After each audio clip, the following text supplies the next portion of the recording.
келдіңіз. Қош көрдік. Өзіңізді таныстырып өтсеңіз. Нұраддин Садық, промоутер. Мен сізді сыртыңыздан бақылап жүрмін. Өте активный адамсыз. Әртүрлі іс-әрекетті жасайсыз.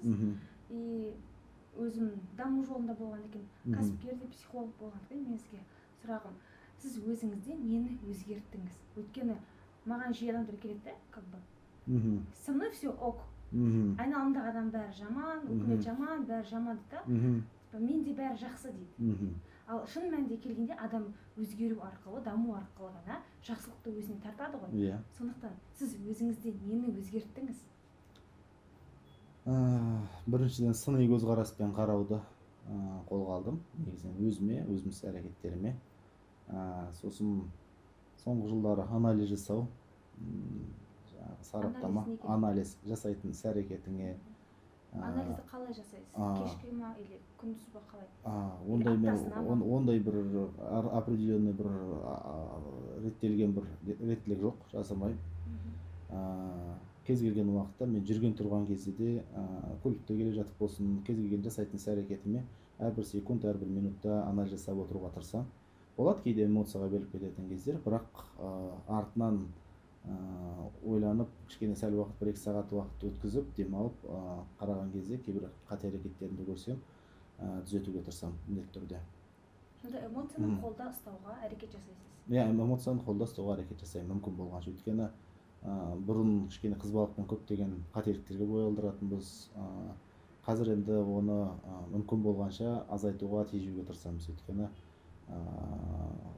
жас келген сайын сәл ақыл тоқтатудың уақыты келгенін түсіне бастайсың. Сосын сол кезде кішкене эмоция емес, кішкене ақылмен, сау ақылмен ойлауды қолға ала бастайсың. Сосын үшінші өзгерткен нәрсе, енді әркімнің өзінің субстанциясы болады.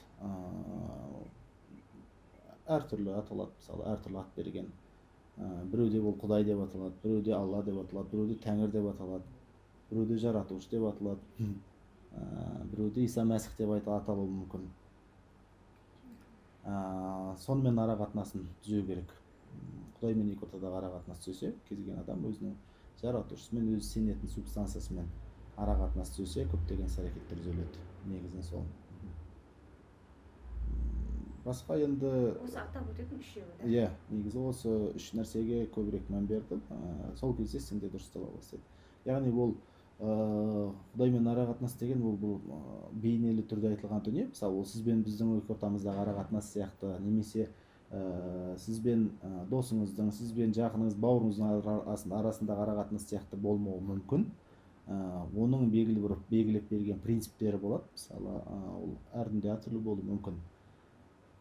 Сол принциптерді сақтап отырып, сол принциптердің айналасында әрекет ете алсаң, Құдаймен екі ортадағы ара қатынас түзелді деп есептеуге болады деп ойлаймын. Менің субъективті пікірім осы. Яғни осы үш нәрсені түзелген кезде адамның ісі де, әрекеті де, энергетикасы да тағы да басқа түзеледі деп ойлаймын. Сонда сізге тән қандай принциптер бар? Түсінбедім, сұрақ түсінбедім. Жаңа айттыңыз ғой, Құдаймен ара қатынаста ол белгілі бір принциптер бар, ара қатынастап тұрады. Именно сізге тән қандай? Енді бұл былай айтқанда интимный нәрсе, жасыратынша ол Құдаймен екі ортадағы болатын шаруа ғой. Ол енді сіздің күніне тісіңізді неше рет жуасыз, немесе күн аптасына дүкенге неше рет барасыз деген секілді жеке мәселе ғой. Жоқ, түсініп өзіңіздің жеке іс-әрекетіңіз. Мысалы, ол да ара қатынасқа әсер еткендей, ол басқа адамға да әсер етеді. Сіз өзіңіз позицияңызды сақтай тұра, бірақ басқа деген адамға деген көзқарас та өзгеше болған шығар. Негізінен сенім, жасалған, қойылған мақсатыңа жетем деген сенім, және оны өзің сену, ең біріншіден өзің былай формальды түрде емес, шынайы, ішпен жүрекпен сене білу. Одан кейін енді барлық діндерге ортақ 10 заповедей Моисея деген сияқты, ұрлама, жырлама деген секілді көптеген принциптеріне не алып, сосын соларды ұстану, сосын айналаға пайдаң тигізу негізгі нәрсе. Жаңа айтып қалдыңыз энергетика деп. Сіздің түсінгеніңіз бойынша энергетика ол не? Және сізде ол қалай? Энергетика деген ол негізгі адамды сүйрейтін қуат күші. Мен үшін мысалы ол сарқылады. Ол белгілі бір күндерде мысалы таңертеңнен бастап энергетиканың аз болуы мүмкін. Яғни күш қуатың, көңіл күйің болмауы деген секілді. Соны мида өзіңді өзің дұрыс бағыттап, өзіңді өзің орысша айтқанда дұрыс настроить етіп, күніңді дұрыс бастауға тырысып, әрекет етсең, энергетикаң да дұрыс болады деп ойлаймын. Және оны толықтыратын түрлі формалары болады. Мысалы, әркім біреу спортпен толықтырады. Мысалы, мен енді көбіне спорт. Сосын екінші жақсы көретін хобби ісіммен айналысқан кезде мен шашыламын. Спорттың айналасында менікі бәрі сол спорттың айналасында болғаннан кейін автокөліктер жақсы көремін. Автокөліктерді көбірек қарап, сол туралы ақпарат оқысаң, көңілің көтеріледі деген секілді. Сосын это серуендеудің өзі үлкен энергетика береді. Ең доступный дейді ғой, қолжетімді, ең қарапайым әдіс бұл жаяу көп жүру. Енді бірақ жасыратын жоқ, өтірік алдамай ақ қой, мен бұл форматты көп қолданбаймын. Көп қолдануға не могу себе позволить дейді ғой, айтқан кезде мүмкіндігім жоқ. Себебі көлікпен анда-мында шабыста жүргеннен кейін кішкене 1-2 сағат уақытты бөлуге көбіне сараң болып жататын кезіміз көп мен күнде алатын. Енді осыны қазір реттегім келіп жүр, кішкене жаяу серуендеп энергетиканы толықтыруға деген. Ал өзіңізде нені өзгерткіңіз келеді дәл қазіргі моментте? Все устраивает, можно сказать. Жұрттарға кінә арту деген нәрсе жасыратын жоқ. Мүмкін бір кездері болған шығар, бірақ белгілі бір ұшқындары, бірақ менде ондай проблема болған емес. Не көрсең де өзіңнен, жақсылықта, жамандықта өзіңнен деген принциппен өстік, және солайда әлі де сол принцип ұстанамын. Яғни басыңда қандай да бір қиындықтар, проблемалар болып жатса, айнала емес, сен өзіңнен іздеу керек, ішіңнен іздеу керек.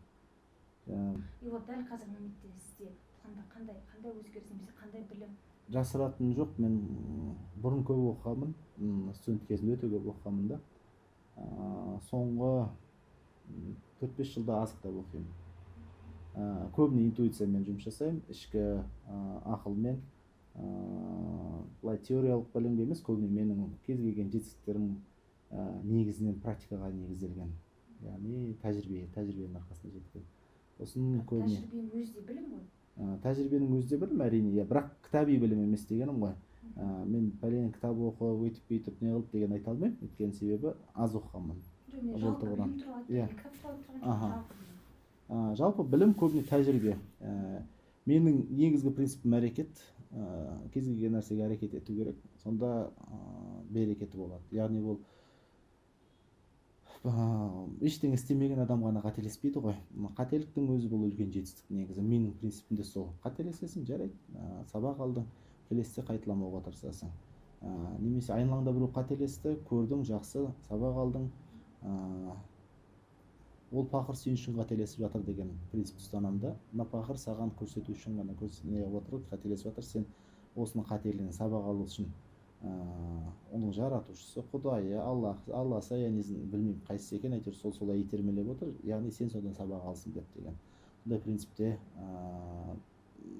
кез келген адамның айналамдағы өзімнің қателігінен сабақ алуға тырысамын. Қазіргі кезде қазақ тілі курстар енді шығып жатыр. Таргет болсын, СММ, жеке даму, энергетика, қандай болса да курстар өте көп. Сол туралы ойыңыз? Шынымды айтсам, көп курс оқыған жоқпын. Мен өзім мойындайтын онлайн курс оқытушылардың ішінде онлайн жалпы бизнеске қатысты, жеке дамуға қатысты Шомбай онлайн университеті, соның жігіттерінің жасап жатқан жұмыстарын, нелерін көргенмін, өзім оқып көрген, ұнады. Оның ішінде де сол Мейірбектің сабағын оқығам, Мейірбектің жеке бизнестен бастап, одан кейінгі курстарын, интернет-маркетологияға қатысты тағы да басқа курстарын оқып көрген. Қандай курс жетіспейді деп ойлайсыз қазір? Қазақтарға ма? Білмеймін. Оны өздерінен сұрау керек, нарықтан сұрау керек. Нарықта қандай? Жеке сіздің ойыңызда, қазір бізде идеология жоқ, адам дамуға тырысады, көбінесе негізі дамуға емес, біз ақшаға тырысады, ақша табуға. Иә, ол міндетті түрде. Бірақ бізде қандай халық, ойы, сөйлесу, қарым-қатынас бәрі өзгеріп жатқан жоқ. Өзгеріп жатқан, мүмкін жұмысы алға жүріп жатқан шығар, бірақ іштегі идеология әлі тұр. Мен былай ойлар едім, бұрынғы кезім болса енді кішкене сәл махровый патриотизмге салып ойбай халықты түзету керек, елді түзету керек деген секілді нәрселерге көбірек сондай ұрандарға велся ба дейді ғой, енді соңынан еріп кетуі мүмкін еді орысша айтқанда. Ішін түзету керек, адам өзінің ішін түзету керек, ол ешқандай курстың қажеті жоқ негізі. Адам өзінің ішіне үңіле алу керек, өзінің ішінде не бар, өзінің ішіндегі қателіктерін жеке қалып сол дұрысырақ, пайдалырақ па деген қоғам өзгерсін деп ойлайтын адам негізі өзін өзгертуге тырысу керек. Қоғамды өзгерту үшін өзіңді өзгерту Иә, керек. иә, ол міндетті түрде. Ол енді ол барлық жерде айтылған, жазылған тәмсіл ғой, бірақ негізі дұрыс тәмсіл, сол дұрыс айтылатын нәрсе. Яғни сен қоғамның өзгергенін қалайтын болсаң, әуелі өзің өзгер, айналаң өзгереді, айналаң өзгерсе басқасы да өзгереді деген. Енді кез келген дені дұрыс дүниетанымға тән нәрсе негізі. Бірақ бұл жерде парадокс в том, что адам айтады, мен бәрін білемін дейді, мынаны өзгерт десең, адам қабылдамайды, өзі дайын болды. Ал бірақ өзі дайын болу үшін все равно бір итерме болу керек қой. Енді оны білмеймін, мен енді шынымды айтсам бұл тақырыпқа ойланған емеспін, ойланғым да келмейді. Себебі әркімнің өзінің функциясы болады, әркімнің өзінің миссиясы болады. Мен өзімді, иә, әркім, менің өзімнің миссиям анық, өзім білемін. Мысалы өзімнің атқаратын, қоғамда атқаратын функциям бар, оны айқын білемін, сонымен айналысамын. Негізі әр адам өзі солай жасаса, ол қоғамда көптеген проблемалар азаяр еді деп ойлаймын. Ал жалпының проблемасын шешуге ұмтылмай, негізі сол дұрыс болады. Сонда сізді алға ұмтылатын сіздің миссияңыз, сіздің ісіңіз? Иә. Өзіме мотивация беретін, күнделікті түнгі сағат 4-5-те ұйықтатып, таңертең 8-9-да оятатын, сол миссия, сол мақсат, сол. Сонда бірден бұл жол адам өзін табу, миссиясын табу, иә. Иә, өзінің шындығында өзі жақсы көретін сүйіктісін табу. Яғни өзінің мақсатын айқындап неғаннан кейін, сонан кейін өзінің сүйікті ісімен айналысса, сол жолда ол өзі де өзгереді. Ол жолда ол бірден бәрі керемет болып кетеді деп айта алмаймын.